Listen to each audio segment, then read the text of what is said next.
من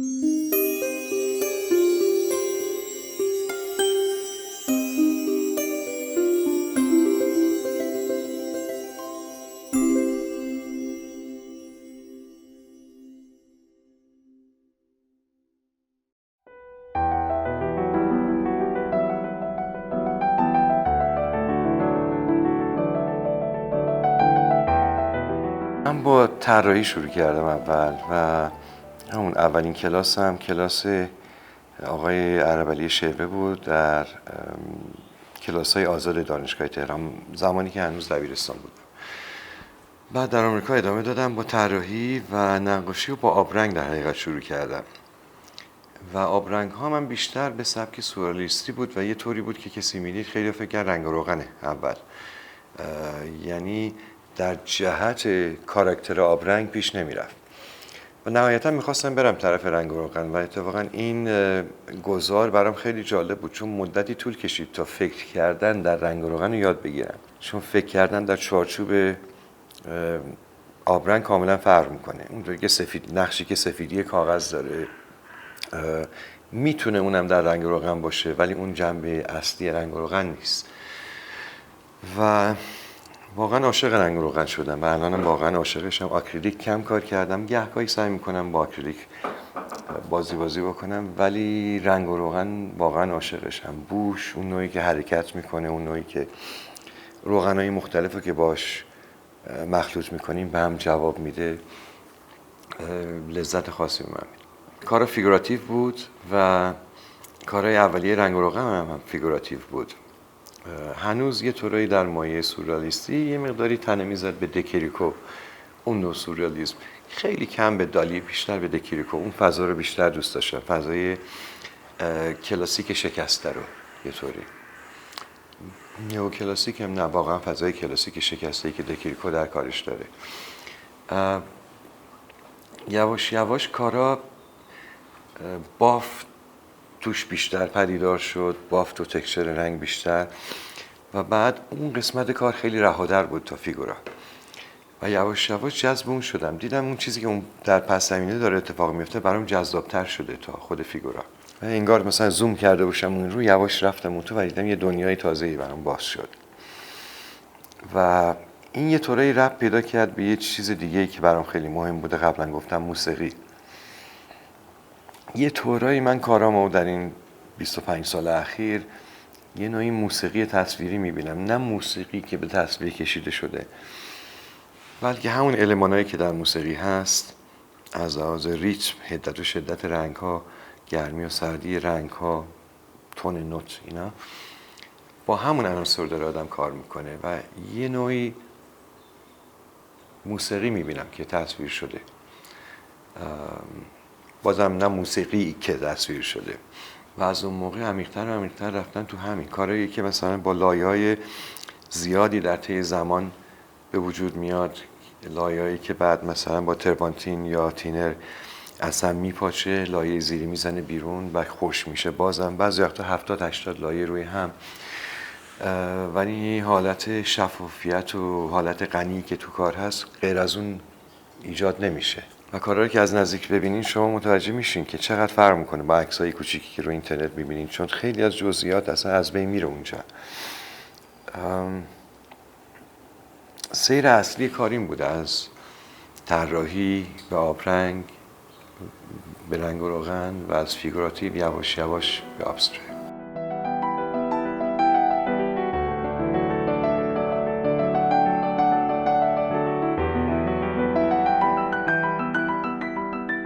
در مورد منطق و طیر، من هیچ وقت دنبال این نبودم که مثلا داستان‌های خاصی رو تصویر بکنم این تو، بلکه حس کلی داستان.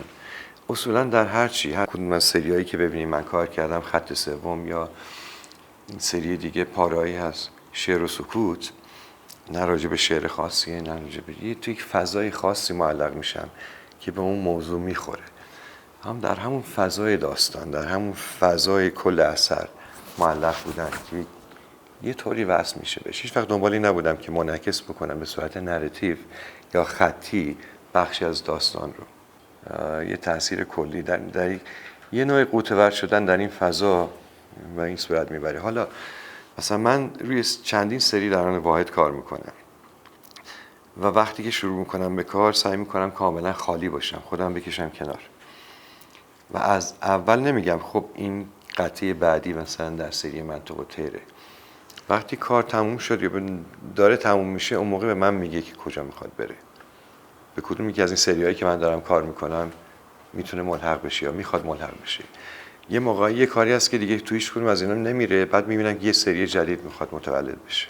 تازگی یه سری جدید شروع کردم مثلا که یه نوع ادای احترامی به باخ به اسم کانتاتا.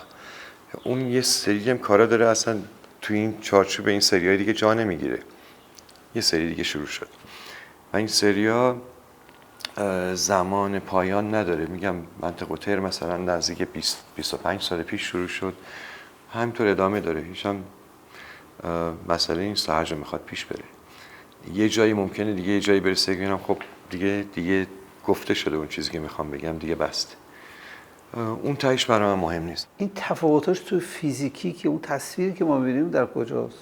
امیدوارم این تفاوت‌ها در حس خودش نشون بده. و اگه نه خب یه مقدار از این آلفابت تصویری که من استفاده میکنم مشترکه تو خیلی از این کارا، ولی حس کلی کار به این جهت میبره یا به اون جهت میبره. مرزبندیشون دشواره، یه مقدارش انتخابی سلیقه‌ای منه، یه مقدار دیگهش اینه که مثلا یه سری بود اونجا دیدیم ورسز که اتفاقا سخت ترجمهش فارسی چون معنی دو پهلوشو من دوست دارم که هم میشه آیه هم میشه یه خط شعری، چون فارسی ترجمه کنی میشه یا این یا اون وسط جا نمیگیره. برای همین من معنی دو پهلو انگلیسیشو دوست دارم به اون صورت. اینا بیشتر یه حالت خطی توشون هست که خطی هم نیست. مثلا اشاره بکنیم به اون نوع خطی که مثلا آقای تناولی توی کارش آورد که خط خاصی نیست ولی اشاره داره به خط فارسی عربی طوری. اینا یه حالتی نوشتاریه که پخش شده یا داره اصلا میپاشه یا داره شکل میگیره. مثلا اونا این جنبهشون قوی تره، اونا این شکلی به هم وصل میشن. فرق مثلا سری خط سوم با منطق و تیر یه مقدار خط کشیش دشوارتر میشه، بعضی از اینا ممکنه بیاد این رو، اون دیگه یه مقداری ببینم تو ذهن خود من، تو حس که من دارم به کدوم طرف میخواد بره. هر کدوم یه جنبه غالبتری داره. حالا این جنبه غالبتر ممکنه سخت‌تر دیده بشه، برای من روشن‌تر خب چون از دست من در اومده. در مورد اون سری ورسز اون یه مقدار روشن‌تره. یه سری دیگه هست به اسم پرگرین یا میشه مثلا سرگشته گمگشته، چیزی که خارجی که ما برمیگرده به سری حالتهای خودمون، حالتهایی که کسایی که هم نسل من هم دوره من بودن و بینابینی هستن تجربه کردن. اون مثلا تیکه‌های رنگ تند توشون بیشتره. یعنی اگه دقت بکنین میبینین یه ربطی به هم دارن، ولی نهایتا من آخر سر تصمیم میگیرم که این میره توی کدوم سری. کاری که الان راجع به باخ میاد در اومده بیشتر مثلا یه سری تکسچرهای خیلی قوی و روشنه. این حالت محوی که حالت مه‌آلودی که این یکی کارا داره نداره. مثلا اون میشه وجه تشابهشون و چیزی که اینا رو به هم اتصال میده. باخ کجاست این وسط؟ امیدوارم که آورده باشمشون تو. باخ کجاست این وسط؟ باخ اینجاست. درست بغل بتوون خونه کرده. موزارت هم این طرف است. نیروی محرکه یک چیزی لزومی نداره که حتما ترجمه همون در بیاد در آخر. میگن این منو در اون راه انداخته، نتیجه که ممکنه ازش در بیاد کاملا متفاوت باشه. میدونید مثلا کارهای روتکو رو که ببینید ایدهش از کجا اومد، نهایتا چیه کار روتکو؟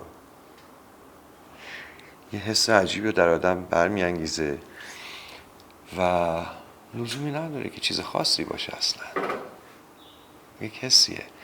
باخ نقطه شروع اینه، این ایده رو راه انداخته و این کارا من میخوام که نهایتاً در یک خانواده باشن، یه طوری به هم ربط داشته باشن. اگه کسی نهایتاً باخ رو این تو ببینه یا نبینه اون دیگه جریان دیگه ایه. نقطه شروع این بوده.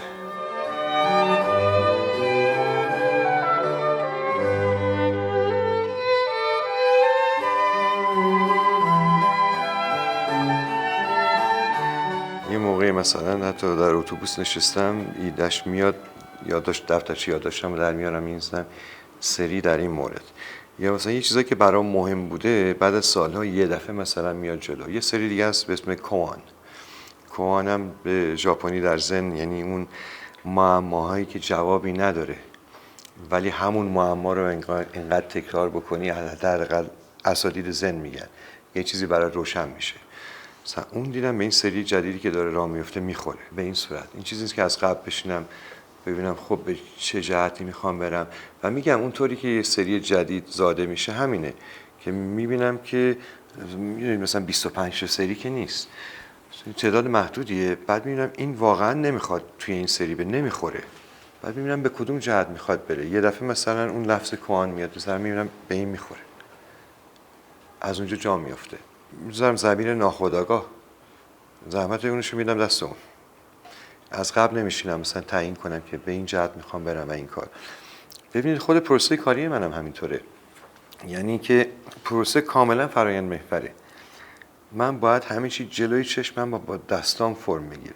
وقتی در ذهنم یه کار تموم شده ببینم یا قدم بعدی اون کار حتی تموم شده ببینم علاقه‌ام از دست میدم، چون به نظر من از دید من کپیه.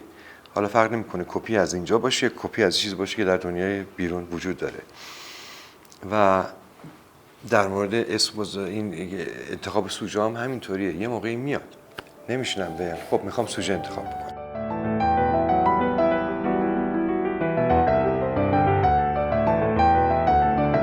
تو دوره‌های کاریتون کدوم رو بیشتر اصلا دوست داری؟ برمیگردم یه سوال دیگه‌ای که یکی از من کرد یه بار و جوابش خودم هم غافلگیری کرد. پرسیدش که کار محبوبت کدومه از بین کارات؟ فوری جواب دادم که همونی که الان دارم روش کار میکنم. چون من بیشتر درگیر پروسه خلاقیت، پروسه نقاشی خودم میکنم تا نقاشی‌های خاصی، واقعا سخت جواب این، برای که برای من در لحظه است، در اون کاره. کار که تمام میشه یک رکوردی از اون سفری که رفتیم با کار دیگه، مثل بچه‌هایی که رفتن دنبال زندگی خودشون، گاهی کارت پستالی بفرستن ولی دیگه زندگی خودشون دارن. اون چیزی که اساسیه اینه که داره زنده میشه. بنابراین دوره خاصی که دوست داشته باشم، دوره خاصم رو جلومه همیشه. الان در آتلیه‌ام نزدیک فکر کنم 25 تا کار در حال خوش شدنه که منتظرم برگردم شروع کنم. من در کالیفرنیا.